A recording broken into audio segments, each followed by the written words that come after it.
Hello, this is the sound meter. It's what we've been building over the last couple of weeks.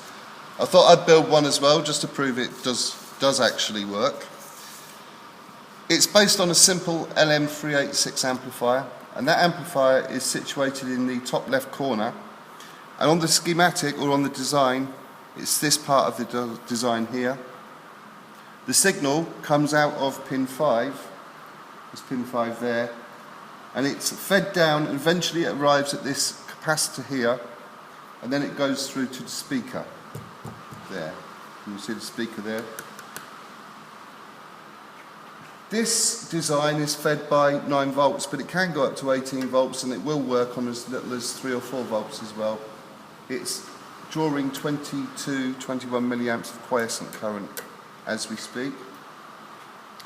The capacitor plays quite an important role in the sound meter because the LM386 has a signal which rides on a 3.5 volt, 4 volt DC wave, DC level, and this capacitor here filters that out, so by the time it comes to the sound meter we just get peaks. We get the negative as well, we get peaks there, and it's these peaks here which light the LEDs. The signal's taken from the other side of the capacitor and it goes to this bank of resistors.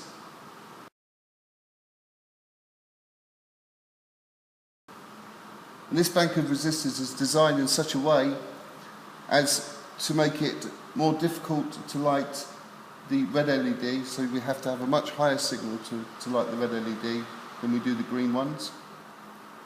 The values I've used, you could choose your own values, but the ones I experimented with were 1K, 470, 270, 100, 47, 22 and 10, and finally we have a variable resistor at the end here, and this variable resistor allows us to tune the sensitivity of the sound meter.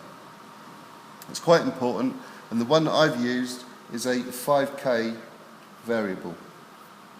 From each resistor in this bank we take a trace up, and we have 6 resistors in a bank here, and each of these resistors is used to bias the base of the BC109 transistor. You could use pretty much any transistor to do this circuit. We've used BC109s because they are available and of course because they're cheap. You may have noticed in the earlier demonstration that, for example, this LED is less bright than these LEDs. That probably for 2 reasons. One, the BC109 doesn't have a great deal of current gain.